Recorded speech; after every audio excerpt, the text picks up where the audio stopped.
Selamat pagi Bapak Ibu Saudara sekalian yang kami kasih dalam Tuhan Yesus Kristus. Selamat berjumpa kembali dengan kami Restoration Christian Church di Los Angeles. Saya Hari Lee, Gembala Sidang. Hari ini hari Minggu tanggal 9 Oktober tahun 2022, kita akan membahas sebuah topik yang berjudul Nuh menemukan kasih karunia di mata Tuhan. Mari kita berdoa terlebih dahulu. Maha besar Engkau Tuhan, Maha pemurah, panjang sabar, berlimpah kasih setiamu di dalam kehidupan kami. Tuhan, kami berterima kasih karena pembenaran hanya terjadi di dalam kuasa darah-Mu. Terima kasih Tuhan untuk kasih karunia anugerah-Mu yang berlimpah di dalam kehidupan kami. Berbicaralah kepada kami saat ini ya Tuhan. Kami siap menerima kebenaran firman-Mu yang pasti memerdekakan kami. Terpuji Engkau saat ini sampai selama-lamanya. Di dalam nama Tuhan Yesus kami sudah berdoa, mengucapkan syukur dan terima kasih. Haleluya. Amin. Baik, Bapak Ibu Saudara sekalian, mari kita buka Alkitab kita kepada Kitab Kejadian, pasal yang ke-6, ayat 8, 9, dan 10. Genesis chapter 6, verses 8 through 10. Kejadian 6, ayat 8 sampai 10. Akan saya bacakan bagi kita sekalian bersama-sama. Tetapi Nuh mendapat kasih karunia, grace di mata Tuhan. Inilah riwayat Nuh. Nuh adalah seorang yang benar dan tidak bercela di antara orang-orang sezamannya. Dan Nuh itu hidup bergaul dengan Allah. Ayat 10. Nuh memperanakkan 3 orang laki-laki. Sem, Ham, dan Yafet. Kalau kita lihat di dalam ayat 6 ini ya. Tetapi Nuh, sebuah perbedaan berbanding. Perkataan tetapi ini menunjukkan dia berbeda dengan orang-orang di sekitarnya. Dia berbeda dengan orang-orang lingkungannya.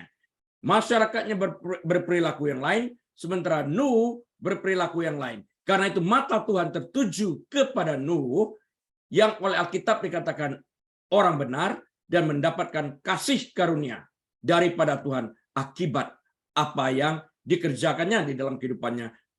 Tampil beda terhadap orang-orang yang berada di sekelilingnya. Yang sibuk dengan segala kejahatan dan hidup di dalam dosa. Nuh tidak. Nah, saya ingin memulai dengan ilustrasi sebagai berikut untuk kita dapat memahami arti daripada perkataan grace atau kasih karunia ini. Ketika seseorang bekerja 8 jam sehari dan menerima upah sehari yang adil untuk waktunya karena dia memang bekerja, itu adalah upah. Kita bekerja, kita mendapatkan upah. Itu bagian kita. Oke? Ketika seseorang bersaing dengan lawan dalam sebuah pertandingan yang menerima piala untuk penampilannya karena keberhasilannya, itu adalah hadiah. Ketika seseorang menerima pengakuan yang pantas atas pengabdiannya yang panjang atau pencapaiannya yang tinggi, itu adalah penghargaan. Company banyak memberikan tanda-tanda penghargaan, dalam pemerintahan banyak memberikan tanda-tanda penghargaan akibat penampilannya, apa yang dikerjakannya, pencapaiannya, dan semuanya ini ya. Tetapi, lepas daripada itu semuanya, ketika seseorang tidak mendapatkan upah, dia tidak bekerja, tidak melakukan apapun, tidak dapat memenangkan hadiah, dan tidak pantas mendapatkan penghargaan, namun tetap menerima hadiah seperti itu adalah gambaran yang baik tentang perkenanan Tuhan bagi orang yang tidak layak. Inilah yang kita maksudkan ketika kita berbicara tentang kasih karunia Allah itu. Kita membuat perbedaan ini terlebih dahulu. Jadi kasih karunia Allah itu adalah sesuatu yang dihibahkan, yang dianugerahkan, yang diberikan kepada kita yang tidak layak menerimanya. Nah, sesuai topik khotbah hari ini tentang kasih karunia, grace, mari kita terlebih dahulu membahas secara mendasar tentang kasih karunia Allah. Untuk itu mari kita jawab pertanyaan pertama. Kita harus jawab dulu pertanyaan pertama dalam konteks ini. Apakah kasih karunia Allah? What is the grace of God? What is it? Apa itu kasih karunia Allah? Kasih karunia adalah tema konstan yang terus-menerus dibahas dalam Alkitab, baik dalam Perjanjian Baru maupun dalam Perjanjian Lama. Dan ini memuncak dalam Perjanjian Baru dengan kedatangan Yesus Kristus, seperti yang tertulis dalam kitab Injil Yohanes, pasal yang pertama, ayat yang ke-17. Itu puncaknya. Kata yang diterjemahkan kasih karunia, grace, dalam Perjanjian Baru berasal dari kata Yunani, yaitu charis. C-H-A-R-I-S. Charis. Yang berarti kebaikan, berkat, atau kemurahan hati Tuhan. Grace, charis berarti kebaikan, berkat, atau kemurahan hati Tuhan. Nah, kita semua dapat memberikan kasih karunia kepada orang lain. Kita bisa. Akan tetapi, Bapak Ibu Saudara sekalian, ketika kata kasih karunia atau charis dalam bahasa Yunani ini digunakan dalam hubungannya dengan Tuhan, berkaitan dengan kepribadian Tuhan, itu memiliki arti yang lebih kuat. Kasih karunia, grace, charis adalah Allah memilih untuk memberkati kita daripada mengutuk kita, karena kita sebenarnya layak menerima kutuk akibat dosa kita. Namun Allah secara sadar memilih untuk memberkati kita. Ini pilihan Allah. Itulah kasih karunia yang sesungguhnya. Ini adalah kebaikan dan kemurahan hati Tuhan kepada orang-orang berdosa yang dipanggilnya untuk bertobat dan meresponi panggilan bertobat tersebut. Ya, ini adalah kebaikan dan kemurahan hati Tuhan kepada orang berdosa yang tidak layak, namun percaya kepada Tuhan. Di dalam hal ini, kita layak dihukum, tapi dia kata tahan hukumannya. Yesus di kayu salib berkata kepada Bapa, dalam mercy, itu mercy. Tahan Bapa hukuman itu. Aku yang membayar. Itu grace. Tahan Bapa, itu mercy. Aku yang menanggung, aku yang membayar upah dosa mereka. Itu kasih karunia, itu rahmat, itu grace, itu charis. Luar biasa. Tidak membalaskan atau memberikan itu kepada orang yang menerima hukuman itu. Efesus pasal yang kedua, ayat 8 dan 9. Efesus 2, ayat 8 dan 9.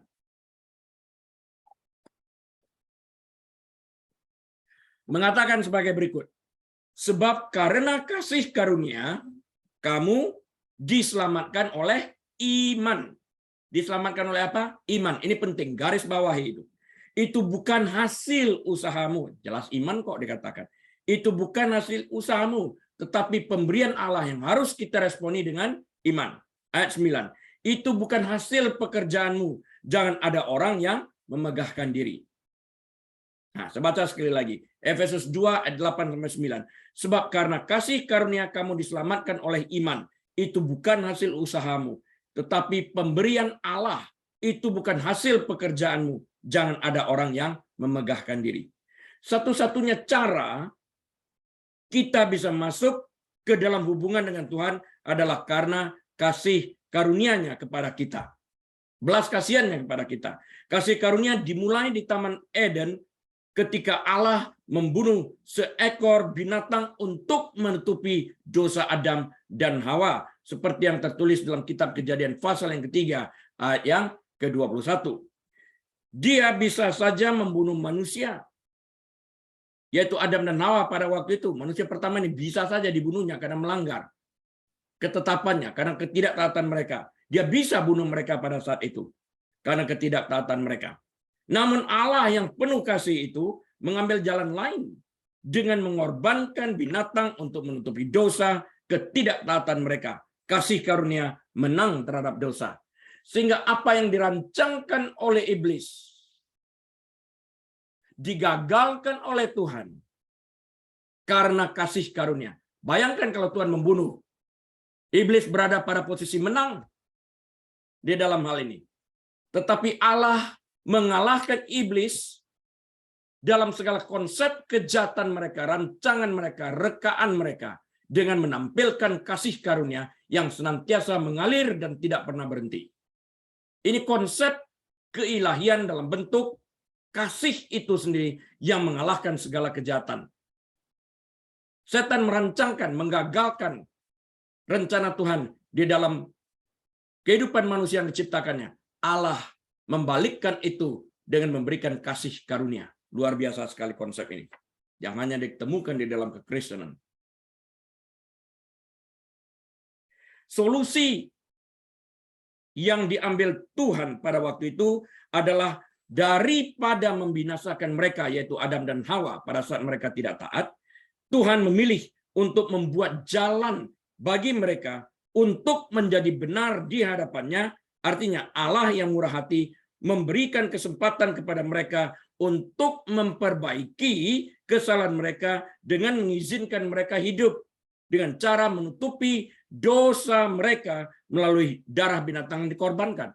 Persoalannya, apakah kita yang diberikan kesempatan mau secara proaktif membuat perubahan agar kita layak kembali dalam persekutuan kita dengan Tuhan tersebut.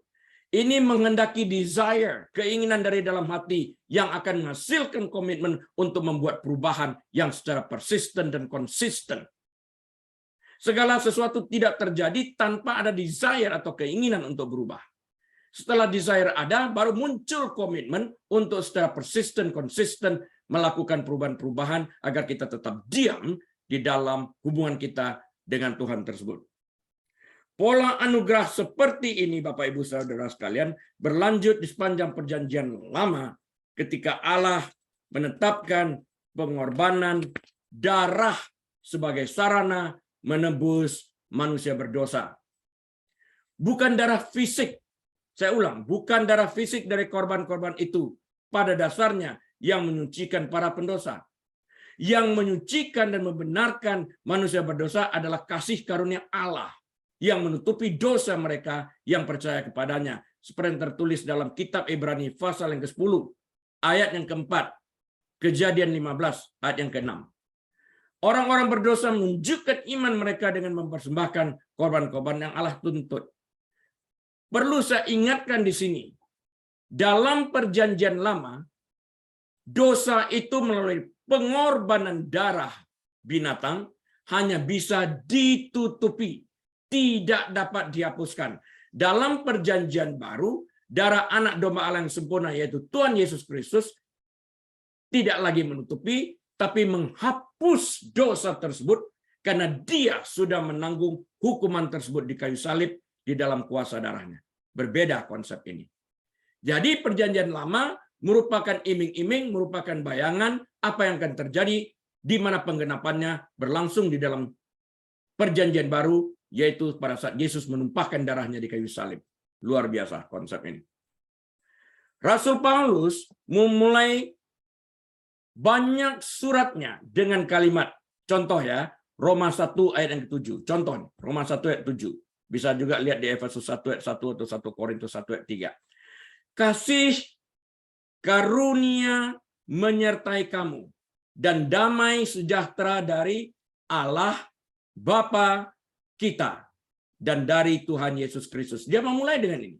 Kasih karunia menyertai kamu dan damai sejahtera dari Allah Bapa kita dan dari Tuhan kita Yesus Kristus. Dia mulai dengan kalimat ini. Penting. Tuhan menunjukkan belas kasihannya, mercy, dan kasih karunia, grace, charis. Tetapi keduanya tidak sama. Belas kasihan, mercy, dengarkan baik-baik, belas kasihan, mercy, menahan hukuman yang pantas kita terima. Kasih karunia, grace, memberi berkat yang tidak pantas kita terima. Dalam belas kasihan, mercy, Allah memilih untuk menghapus hutang dosa kita dengan mengorbankan anaknya yang sempurna menggantikan kita. Tetapi dia bahkan melangkah lebih jauh lagi daripada belas kasihan itu, mercy yang telah diberikannya dengan menahan hukuman tersebut, dengan memberikan kasih karunia, grace, kepada musuh-musuhnya. Orang-orang berdosa adalah seteru Allah, musuh-musuh Allah. Dan karena itu perlu diperdamaikan dengan Allah Bapa melalui pengorbanan Kristus. Dan untuk dapat diperdamaikan dengan Allah Bapa, orang berdosa harus beriman kepada Yesus Kristus. Roma 5 ayat yang ke-10. Tanpa itu tidak bisa. Tuhan menawarkan kepada kita pengampunan. Dia menawarkan rekonsiliasi dengan Allah Bapa. Dia menawarkan hidup yang berkelimpahan di surga itu. Bebas dari penyakit, bebas daripada kesengsaraan, bebas daripada sorrow. Dia menjanjikan atau menawarkan harta yang kekal di surga. Dia menawarkan Roh Kudusnya bagi orang yang percaya dan suatu tempat di surga bersamanya suatu hari nanti. Ketika kita menerima tawarannya dan menempatkan iman kita dalam pengorbanan anaknya Yesus Kristus.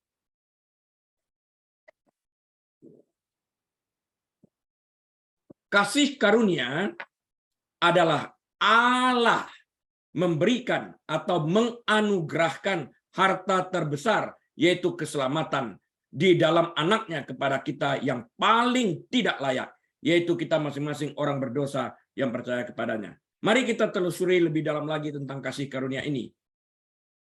Kita lihat dalam konteks daripada Nabi Nuh ini ya. Apa sih definisi dari kasih karunia?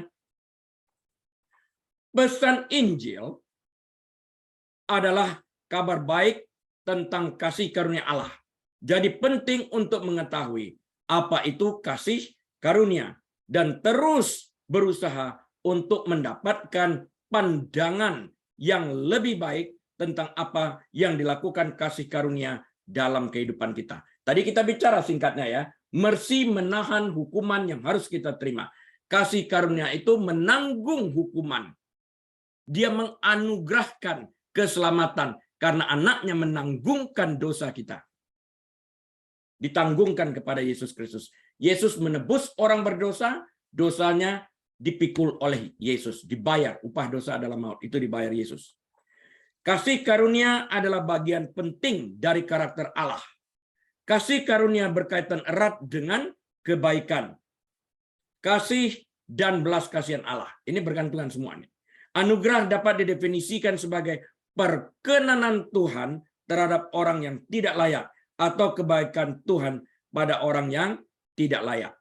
Dalam kasih karunia-Nya, Tuhan bersedia mengampuni kita orang berdosa yang percaya kepada Yesus Kristus dan memberkati kita dengan berlimpah meskipun kita tidak layak diperlakukan dengan baik atau diperlakukan dengan begitu murah hati. Kita nggak layak karena dosa kita.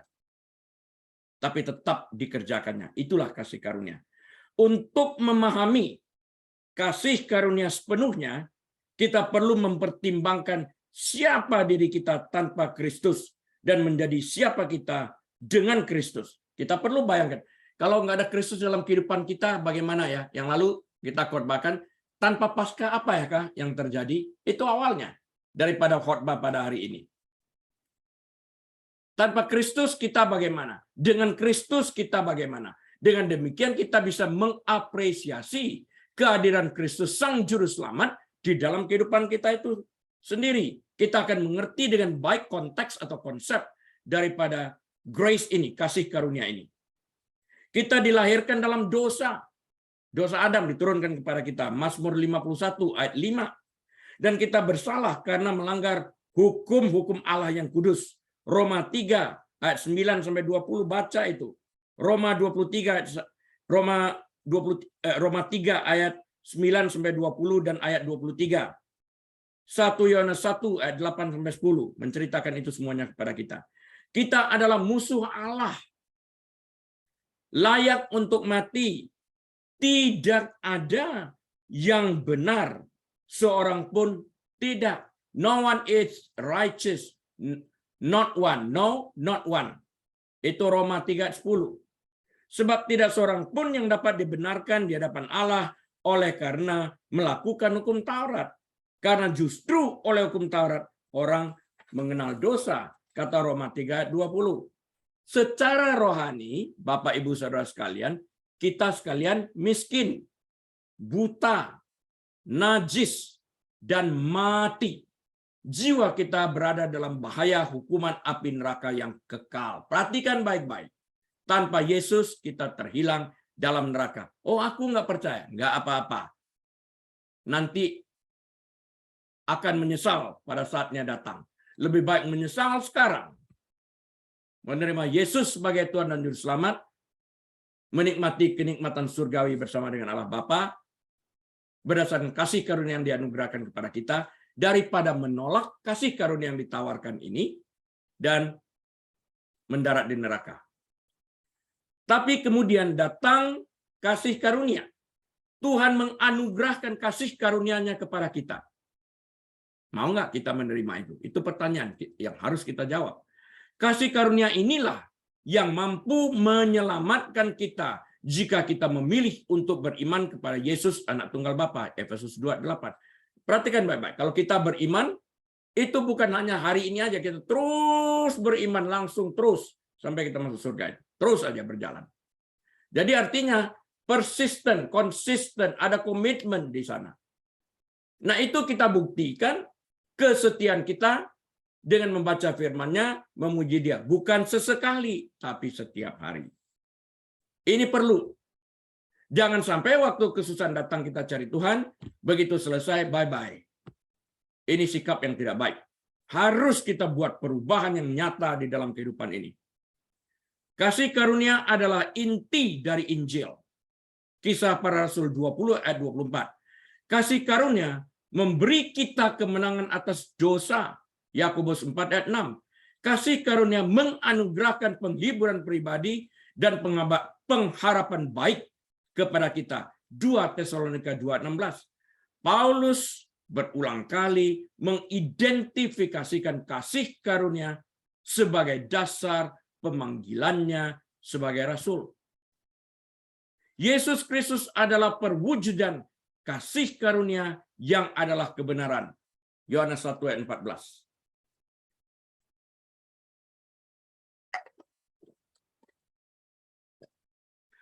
Alkitab berulang kali menyebut kasih karunia sebagai anugerah. Efesus 4 ayat 7. Ini adalah analogi yang penting karena mengajarkan kita beberapa hal penting tentang kasih karunia. Yang pertama, kita belajar tentang kasih karunia. Yang pertama, siapapun yang pernah menerima hadiah memahami bahwa hadiah sangat-sangat berbeda dengan pinjaman yang membutuhkan pembayaran atau pengembalian oleh penerima. Kalau kita mendapatkan pinjaman, kita harus mengembalikan. Pinjam bolpoin kamu dong. Jangan jadi hak milik. Kembalikan. Itu pinjaman. Ini bolpoinnya aku hadiahkan ya. Nah, itu milik kamu. Nggak usah dikembalikan. Ya. Fakta bahwa kasih karunia adalah anugerah berarti bahwa tidak ada yang harus dibayar sebagai imbalannya. Aku beri gratis nih. Aku anugerahkan ini kepadamu. Itu yang pertama. Beda antara pinjaman dengan hadiah. Keselamatan dihadiahkan, dianugerahkan, diberikan secara cuma-cuma. Artinya tidak ada sesuatu pun yang dapat kita lakukan untuk mendapatkannya. Dianugerahkan. Makanya Alkitab dalam kitab Roma tadi telah kita baca, bukan karena usaha kita, tapi pemberian Allah kita diselamatkan. Jangan ada yang sombong, jangan ada yang bermegah. Jangan. Yang kedua, tentang kasih karunia ini. Tidak ada biaya bagi orang yang menerima hadiah. Oke, kamu diberikan, ini aku hadiahkan sebuah mobil. Ya kamu nggak perlu keluarkan uang. Ini aku hadiahkan sebuah rumah. Nggak perlu sediakan uang untuk itu. Dihadiahkan kok. Kamu tidak membutuhkan apa-apa untuk mendapatkannya. Dihadiahkan. Tidak ada biaya bagi orang yang menerima hadiah. Sebuah hadiah diberikan secara gratis untuk penerima. Katakan amin. Amin. Meskipun tidak gratis untuk pemberi. Pemberi tidak gratis. Pemberi membayar. Yang menerima gratis. Mau dong. Jadi si pemberi menanggung biaya, si penerima bebas biaya. Ngerti dong ya? Nah, karunia keselamatan tidak merugikan kita orang berdosa. Tetapi harga dari hadiah yang begitu mewah itu, yaitu kehidupan kekal, harus dibayar mahal oleh Tuhan kita, Yesus Kristus yang mati menggantikan kita. Jadi keselamatan harganya dibayar oleh Yesus Kristus, dihadiahkan kepada kita, kita tidak mengeluarkan biaya apa-apa, menerima. Masa nggak mau? Kebangetan banget itu kalau nggak mau. Yang ketiga, setelah hadiah diberikan, kepemilikan hadiah telah dialihkan dan sekarang menjadi milik kita untuk disimpan. Nih, aku berikan kamu rumah ya Lisa, kata Tuhan. Amin Tuhan. Nah, selamanya milik kamu. Tapi sebulan lagi aku ambil ya. Itu pinjaman, itu sewa. Ini aku berikan selamanya menjadi milik kamu. Keselamatan ya aku berikan ya, ini milik kamu. Nah, itu artinya. Artinya ada keabadian di sana. Artinya hak kepemilikan selamanya tanpa jangka waktu. Nggak ada kadaluarsanya. Ya. Dalam pemberian yang dianugerahkan kepada kita yang tidak kita ketemukan dengan pinjaman yang memiliki keterbatasan jangka waktu. Ada kadaluarsanya, ada waktunya. Seperti obat. Ada masa berlakunya kan? Nah, kalau keselamatan itu diberikan, aku dihadiahkan, aku nggak mau. Iya, kita sudah menerima, bagaimana? Harus mau menerimanya. Kalau nggak mau menerimanya, ya ke neraka kamu. Ini aku anugerahkan, mau nggak? Rumah aja mau, apalagi keselamatan. Udah jelas mau lah di dalam hal ini. Kecuali kalau kita nggak mau gitu ya. Ya itu lain lagi. Tuhan, aku kembalikan rumahnya, aku sakit hati sama kamu. Aku sakit hati, rumahnya aku kembalikan. Ya udah, aku mendingan tinggal di emperan toko dah Tuhan. Ya udah, itu pilihan kamu. Keselamatannya aku kembalikan. Nah, gitu ya. Jangan dong ya, jangan. Tuhan nggak minta kembali kok. Jika keselamatan tidak dianugerahkan tapi dipinjamkan, maka keselamatan itu ada jangka waktu kadaluarsanya. Artinya tidak selamanya menjadi milik kita. Ketika hadiah berpindah tangan, pemberi secara permanen melepaskan semua hak untuk mengingkari atau mengambil kembali hadiah di masa depan. Kasih karunia Tuhan adalah milik kita selamanya. Tuhan nggak ingkar janji kok. Cuma sebentar, enggak. Kepemilikan sudah diberikan kepada kita menerima keselamatan itu. Itu dia. Luar biasa ya. Yang keempat, ini bahasanya sederhana, harus dimengerti. Keempat, dalam pemberian hadiah, si pemberi dengan sukarela kehilangan sesuatu yang dimilikinya. Dengan rela kehilangan apa yang menjadi miliknya, agar si penerima memperoleh keuntungan darinya. Dalam contoh kita tadi, si pemberi rumah kehilangan uang, Lisa tidak membayar uang, menerima rumah. Kan luar biasa ini. Masa nggak mau Lisa? Maulah. Ya. Pemberi menjadi lebih miskin, dia kehilangan uang. Sehingga penerima bisa menjadi kaya, masuk asetnya satu rumah. Pertukaran yang murah hati dan sukarela dari pemberi kepada penerima ini terlihat jelas dalam 2 Korintus 8 ayat 9. Ini seringkali disalahkan orang dalam konteks ini ya. Lantas ceritanya tentang Injil kemakmuran. Jangan, ini konteksnya beda Bapak, Ibu beda. Ini lihat ya. 2 Korintus 8 ayat 9. Karena kamu telah mengenal kasih karunia Tuhan kita Yesus Kristus, bahwa Ia yang oleh karena kamu menjadi miskin, sekalipun Ia kaya, supaya kamu menjadi kaya oleh karena kemiskinannya. Lihat tadi, orang yang membeli rumah mengeluarkan uang $1 juta. Dia kehilangan uang $1 juta, menjadi lebih miskin $1 juta. Betul?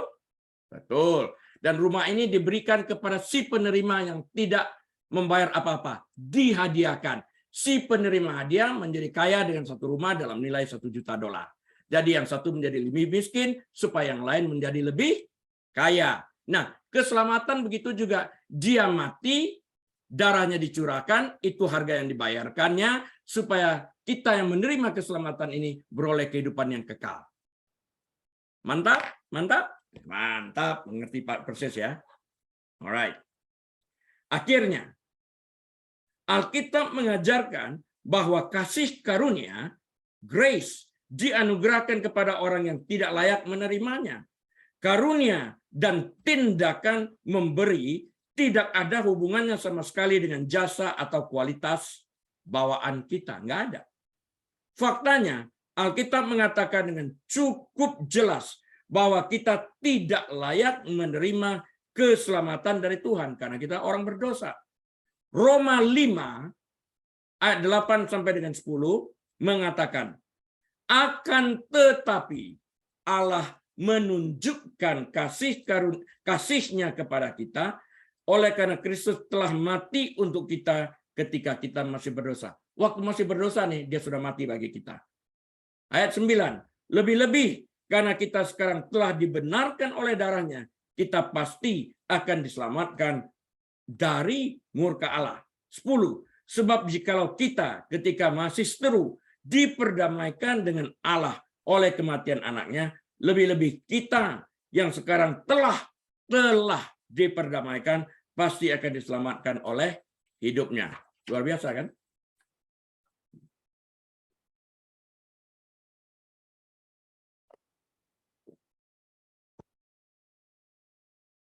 Kasih karunia tidak berhenti begitu kita diselamatkan. Ada orang mengajarkan gitu, tidak.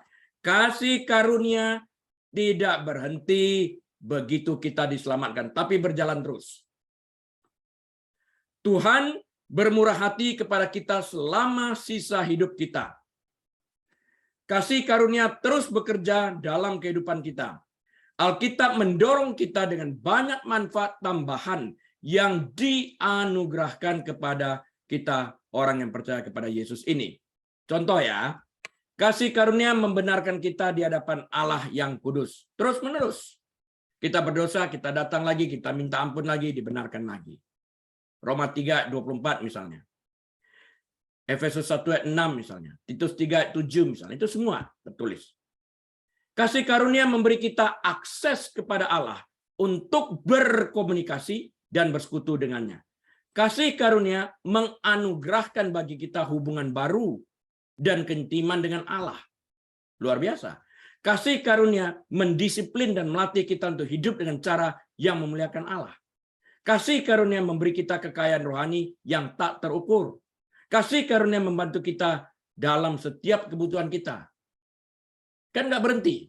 Terus-menerus sampai kita bertemu dengan Tuhan. Kasih karunia adalah alasan di balik setiap pembebasan kita. Kita dibebaskan dari perbudakan terhadap setan. Kita dibebaskan daripada jadwal yang menentukan kita masuk neraka. Akibat pertobatan kita di dalam kasih karunia, jalan ke neraka diubah.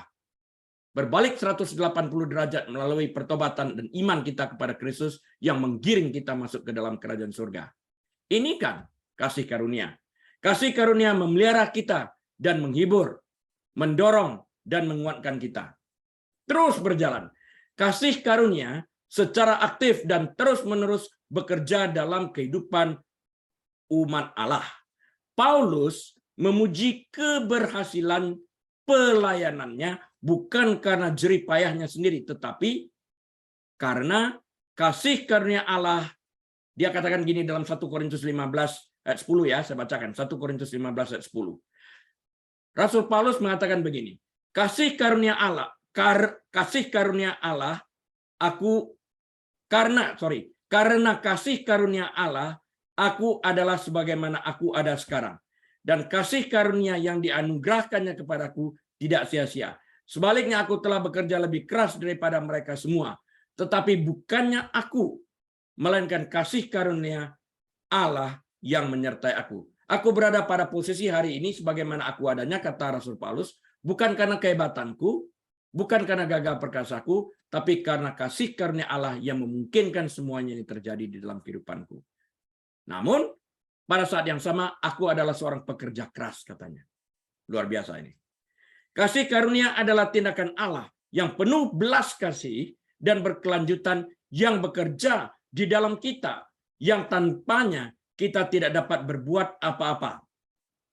Di luar Kristus, kita tidak dapat berbuat apa-apa. Di luar kasih karunia, kita tidak dapat berbuat apa-apa. Karena itu yang lalu kita berbicara, kita sebagai carang, sebagai cabang harus melekat pada pokok pohon. Karena di luar itu, kita tidak dapat berbuah, kita akan mati. Kasih karunia. Jadi kasih karunia lebih besar daripada dosa kita. Roma 5:20 mengatakan itu. Lebih berlimpah dari yang kita harapkan. 1 Timotius 1 ayat 14. Dan terlalu indah untuk diucapkan. 2 Korintus 9 ayat 15. Terlalu indah. Sebagai penerima kasih karunia Allah yang dihadiahkan secara cuma-cuma kepada kita yang percaya kepada Kristus, orang Kristen juga harus bermurah hati juga kepada orang lain. Kasih karunia diberikan kepada kita untuk melayani orang lain dan menggunakan karunia rohani kita untuk pembangunan gereja. Pergunakan apa yang Tuhan telah berikan kepada kita, diberikan secara gratis, mari kita gunakan secara gratis juga membantu sesama. Ini penting, jangan sampai kita menutupi pintu hati kita untuk membantu orang lain.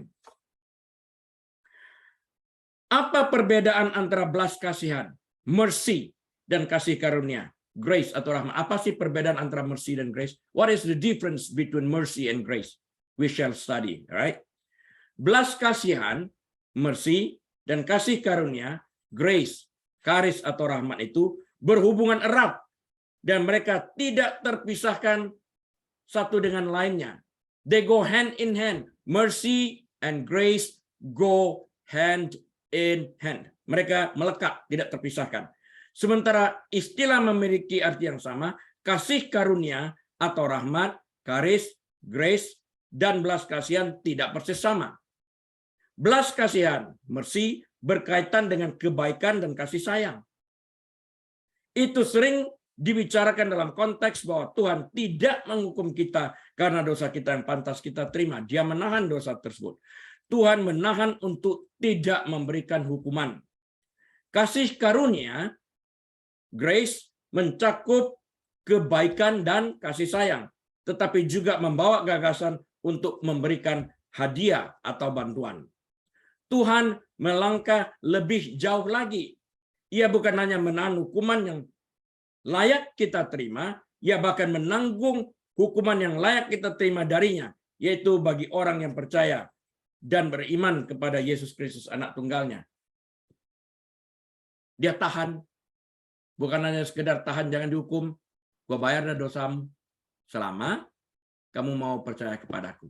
Jadi yang menikmatin itu adalah the believing sinner, orang berdosa yang percaya kepada Yesus.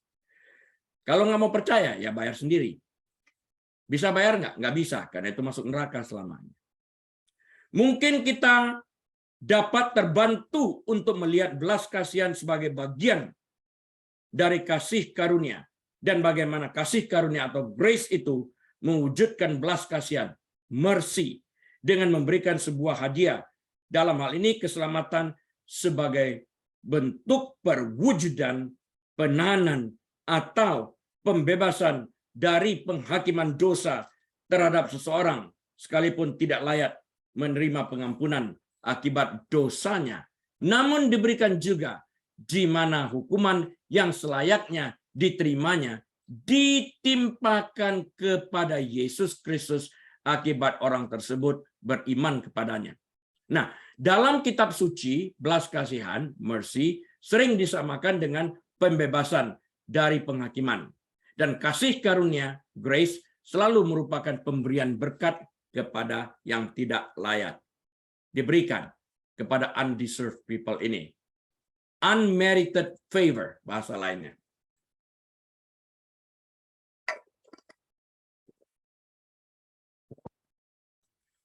Menurut Alkitab, kita semua telah berbuat dosa.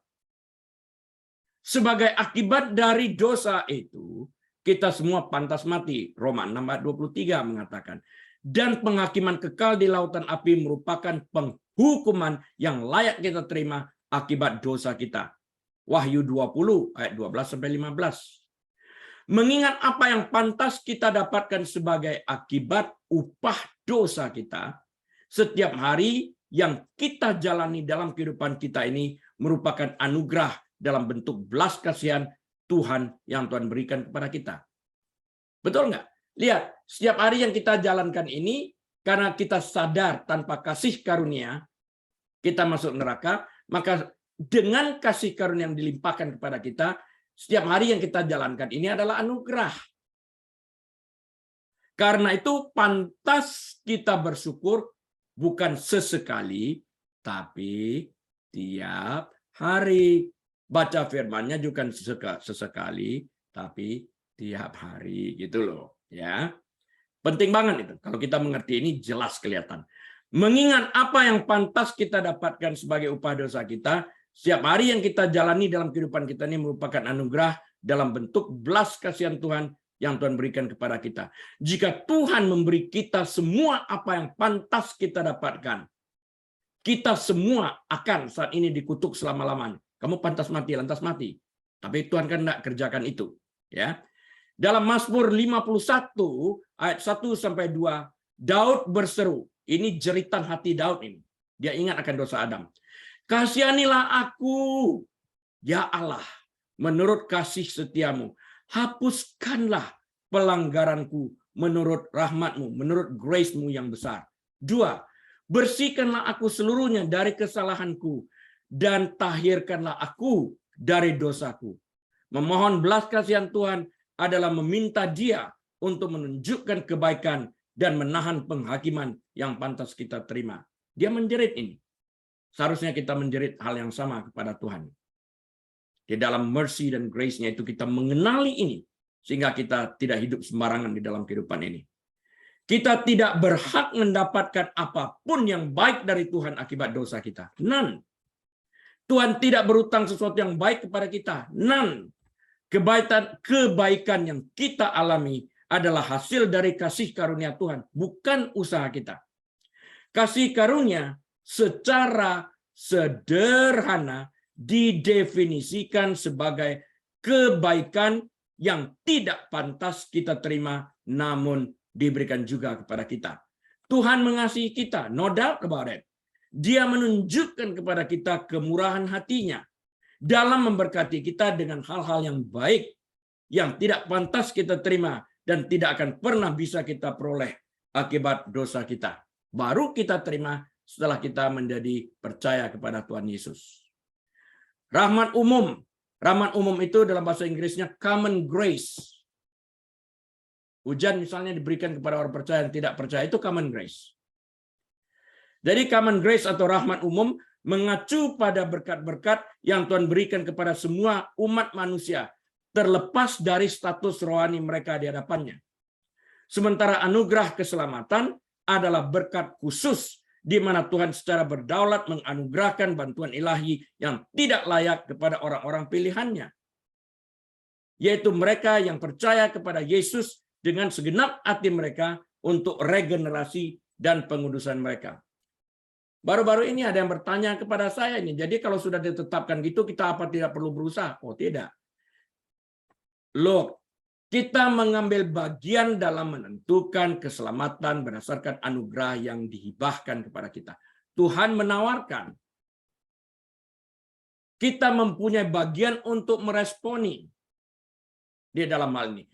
Tuhan yang Maha Tahu sesuai dengan Yesaya 46 ayat 10 dalam konteks New King James Version mengatakan declaring the end from the beginning, artinya God knows exactly way before the ending, way before any story ever started. Tuhan tahu akhir daripada sebuah sejarah, sebuah cerita, sebelum segala sesuatu dimulai. Artinya, apakah Tuhan tahu bahwa kita akan menerima Yesus, memilih, meresponi, menerima Yesus sebagai Tuhan dan Juru Selamat? Ia tahu. Karena ia tahu menggunakan foreknowledge-nya ini, pengetahuannya ini, ia memilih kita berdasarkan pilihan kita itu sendiri. Luar biasa ini konteksnya. Jangan disalah mengertikan ya dalam menerjemahkannya. Ya, belas kasihan, mercy, dan kasih karunia grace nyata dalam keselamatan yang tersedia melalui Yesus Kristus. Kita layak menerima penghakiman, tetapi di dalam Kristus kita menerima belas kasihan dari Allah dan dibebaskan dari penghakiman karena Yesus dihakimi bagi kita. Di dalam Kristus kita menerima keselamatan kekal, pengampunan dosa, dan hidup berkelimpahan sesuai dengan kasih karunia. Sesuai dengan kasih karunia yang dilimpahkan kepada kita. Yohanes 10 ayat 10. Respon atau tanggapan kita terhadap belas kasihan dan kasih karunia Allah yang harus kita responi dengan berlutut dalam penyembahan dan ucapan syukur. Ibrani 4 ayat 16 menyatakan, sebab itu marilah kita dengan penuh keberanian menghampiri takhta kasih karunia, supaya kita menerima rahmat, menerima grace, karis, dan menemukan kasih karunia untuk mendapatkan pertolongan kita pada waktunya.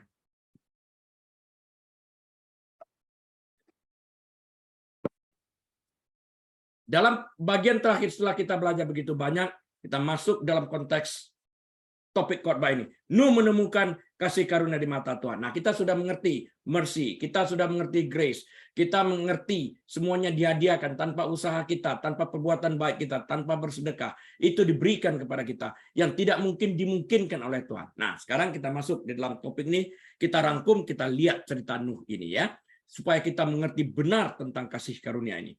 Nuh menemukan kasih karunia di mata Tuhan berbanding terhadap orang semua yang hidup pada zamannya. Nuh menemukan kasih karunia di mata Tuhan. Sungguh hal yang luar biasa untuk dikatakan tentang seorang pribadi, tentang seorang pria yang berdiri sendirian di dunia, yang begitu penuh dengan kejahatan, sehingga Tuhan bahkan menyesal telah menciptakan manusia. Nah, perkataan menyesal ini jangan diartikan sebagai Tuhan yang tidak sempurna ya.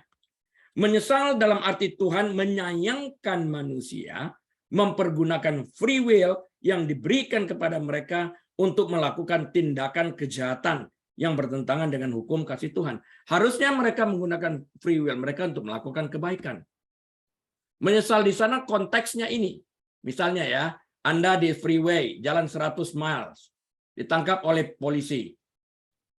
I am sorry. Apakah dia sorry gitu? Enggak, konteksnya adalah kalau kamu nggak jalan 100 miles tadi kan aku nggak perlu kasih kamu tiket. I'm so sorry dan I need to give you ticket. Aku menyesal sekali lu harus berikan kamu tiket. Bukan berarti dia tidak sempurna, Tuhan itu tidak. Ya, konteksnya berbeda. Tuhan begitu berduka atas keberdosaan manusia sehingga ia memutuskan bahwa ia akan membinasakan manusia, binatang melata dan unggas di udara. Sang pencipta akan membawa kehancuran sedemikian rupa pada pekerjaan tangannya yang pernah dia nyatakan secara baik. Dia berhak menghancurkan dunia ini karena ciptaannya dia. Kita manusia tidak boleh menghancurkan dunia. Motong hutan seenaknya menimbulkan kebanjiran, nggak bisa. Tetapi Nuh menemukan kasih karunia di mata Tuhan di tengah-tengah kebejatan moral orang yang ada pada waktu itu. Sama dengan Lot, zaman Sodom dan Gomora, menemukan kasih karunia.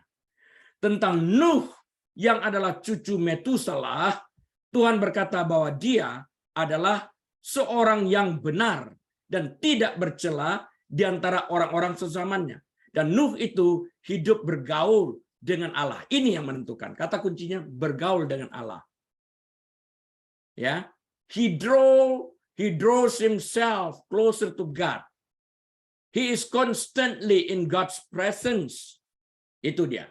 Meskipun dia bukan orang yang sempurna seperti yang mungkin kita pikirkan tentang kesempurnaan, Nuh adalah orang yang benar, dibenarkan oleh Allah. Karena dia berbeda daripada orang-orang sezamannya. Referensi dibuat untuk dia, yaitu Nuh, baik dalam kitab suci Perjanjian Lama ataupun Perjanjian Baru. Dalam Kejadian pasal yang ke-7 ayat yang pertama, kata benar. Nanti lihat Kejadian 7 ayat pertama, digunakan kata benar di sana. Nah, kata benar dalam Kejadian 7 ayat 1 ini digunakan untuk pertama kalinya dalam firman Tuhan. Dan itu digunakan untuk menggambarkan bagaimana Tuhan melihat Nuh.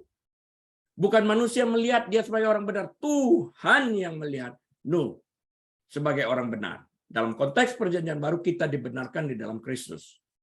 Bukan karena kebenaran kita, tapi karena kebenaran Kristus diperhitungkan kepada kita. Manusia hidup dalam segala hal yang bertentangan dengan hukum-hukum Tuhan dari awal. Dari Taman Eden, Adam dan Hawa. Mereka korup, berbicara dan bertindak jahat. Pikiran mereka jahat, hati mereka wicked. Ini bukanlah cara yang Tuhan maksudkan karena manusia menyembah diri mereka sendiri dan keinginan mereka. Mereka mengubah semua yang telah diberikan kepada mereka menjadi pekerjaan penuh kejahatan dan dosa yang lahir dari nafsu hati mereka. Mereka berbohong, pura-pura baik kepada Tuhan, menampilkan sesuatu yang baik, pada hati mereka jahat sekali. Mereka tidak beribadah, cuma mulut mereka. Hati mereka jauh dari Tuhan. Karena tidak peduli dan tidak mengasihi satu sama lain, mereka saling menyakiti. Tanpa memperhatikan atau menghargai diri sendiri, manusia akan segera beralih ke kekerasan seorang terhadap yang lain. Dan itulah juga yang dilihat Tuhan ketika dia melihat ciptaannya. Namun saat matanya melihat Nuh, berbeda. Ini orang benar, ini berbeda dari yang lainnya. Tuhan berfirman kepada Nuh dalam Kejadian 6 ayat 13. Aku, Tuhan, telah memutuskan untuk mengakhiri hidup segala makhluk. Memutuskan. Sebab bumi telah penuh dengan kekerasan oleh mereka. Jadi aku memusnahkan mereka bersama-sama dengan bumi. Namun, bagi Nuh dan keluarganya, jalan pembebasan yang dilakukan adalah melalui bahtera. Bahtera itu bukanlah sebuah kapal untuk berlayar layaknya kita lihat pada hari ini, tetapi sebuah kotak atau peti di mana Tuhan akan memelihara kehidupan Nuh, istri Nuh, ketiga anak laki-laki Nuh, dan para istri mereka. Berikut binatang pada air bah yang akan datang. Ada 8 orang bersama-sama dengan Nuh. Nuh, istri Nuh, 3 anak laki-laki Nuh, 3 menantu perempuan Nuh. 8 orang total. Dan berikut binatang. Buatlah bagimu sebuah bahtera dari kayu gofir. Bahtera itu harus kau buat berpetak-petak dan harus kau tutup dengan pakal dari luar dan dari dalam. Berpetak-petak, bukan model kapal hari ini. Tuhan berkata kepada Nuh, bangun bahtera, kata Tuhan, menggunakan kayu gofir. Kompartemen harus dibuat untuk penghuni bahtera dan harus disegel dengan pitch. Gala-gala. Dari dalam dan dari luar maksudnya. Dalam Kejadian 6 ayat 15-16 Tuhan memberikan rincian ukuran untuk bahtera itu. Beginilah engkau harus membuat bahtera itu. 300 hasta panjangnya, 50 hasta lebarnya, dan 30 hasta tingginya. 16. Buatlah atap daripada bahtera itu dan selesaikanlah bahtera itu sampai sehasta dari atas. Dan pasanglah pintu pada lambungnya. Buatlah bahtera itu bertingkat mewah. Bertingkat bawah, bukan mewah. Buatlah bahtera itu bertingkat bawah, tengah, dan atas. Jadi ada 3 lantai. Ada 3 lantai dan diperkirakan sebanyak 7.000 hewan dapat ditempatkan di bahtera.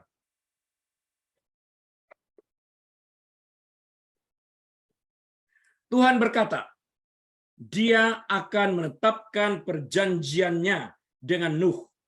Suatu jaminan bahwa dia, istrinya, ketiga putra mereka dan istri putra mereka akan aman di dalam bahtera. Artinya selama ada di dalam bahtera ya, nggak boleh keluar ya, akan aman. Ya. Joshua dan Kaleb kan juga bilang yang sama pada Rahab. Selama kamu dan keluarga kamu diam di dalam rumah ini, kamu aman. Keluar, kami tidak bertanggung jawab terhadap darahmu. Ini gambaran daripada Kristus ini, bahtera ini. Tuhan akan mengumpulkan binatang-binatang itu dan membawa mereka kepada Nuh ketika tiba waktunya untuk naik bahtera. Nuh melakukan sesuai dengan semua yang Allah perintahkan kepadanya. Jadi dia ikut itu. Petunjuk itu secara tepat diikutinya. Ya. Satu-satunya cara Nuh dan keluarganya bisa diselamatkan adalah tinggal di dalam bahtera seperti yang Tuhan katakan. Kata Ibrani untuk bahtera berarti sebuah kapal untuk mengapung dan hanya dipakai di sini. Di Kejadian 2 ayat 3 dan 5. Bentuknya mirip tongkang pada hari ini. Namun tidak pasti karena mereka dengan sudut persegi-persegi mereka.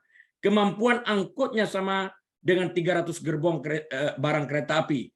Telah dihitung bahwa bahtera itu bisa menampung kira-kira 7.000 jenis hewan. Ibrani 11 ayat 7 mengemukakan bahwa bahtera itu melambangkan Kristus. Baca di Hebrews chapter 11 verse 7. Ibrani 11 ayat 7 mengemukakan bahwa bahtera itu melambangkan Kristus yang merupakan sarana penyelamatan orang percaya dari hukuman dan kematian. Jadi kita tetap diam dalam bahtera, artinya kita harus tetap diam di dalam Kristus. Di luar Kristus, tanggung sendiri. Allah membuat perjanjian dengan melalui anaknya yang tunggal. Hanya melalui Tuhan Yesus Kristus kita dapat memperoleh keselamatan dan hidup yang kekal. Seperti bahtera, Yesus adalah satu-satunya harapan kita dan Dia akan membebaskan kita dengan selamat. Summary-nya, Nuh, ini closing statement saya, Nuh memanggil perjanjian, bukan memanggil. Nuh menanggapi perjanjian Allah ini dengan percaya kepada Dia dan firman-Nya. Iman Nuh ditunjukkan dalam tanggapan ketakutan kudus. Dia berbeda daripada orang-orang sezamannya. Dan tindakannya, actionnya, mempersiapkan dan memasuki bahtera itu sekalipun dia belum pernah melihat hujan, namun dia percaya. Tuhan Yesus memberkati. Bapak Surgawi, kami bersyukur berterima kasih untuk kebenaran firman-Mu. Hamba-Mu telah berhenti berbicara, tetapi Engkau ya Tuhan Roh Kudus terus berbicara meyakinkan kami terhadap apa yang telah kami pelajari pada hari ini. Bahwa kami masing-masing yang percaya kepada Tuhan Yesus telah menemukan kasih karunia di mata Tuhan. Biarlah itu menetap di dalam kehidupan kami. Terima kasih Tuhan. Jemaat yang dikasihi Tuhan, mari kita buka pintu hati kita selebar-lebarnya. Angkat kedua tanganmu, terimalah berkat Tuhan. Kira Tuhan yang Maha Pemurah, Maha Pengasih dan Penyayang itu menyinari wajahnya terhadap kita sekalian.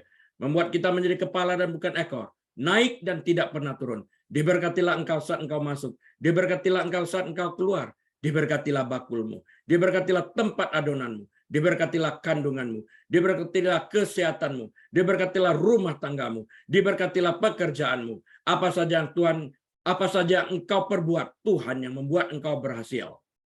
Dalam segala sesuatu yang engkau kerjakan, karena rahmat daripada Tuhan, Tuhan dapat dipermuliakan. Terima kasih Tuhan. Dan biarlah kami sekalian boleh membuka lembaran waktu kami ini ya Tuhan. Dengan hikmat marifat daripada Bapa Surgawi.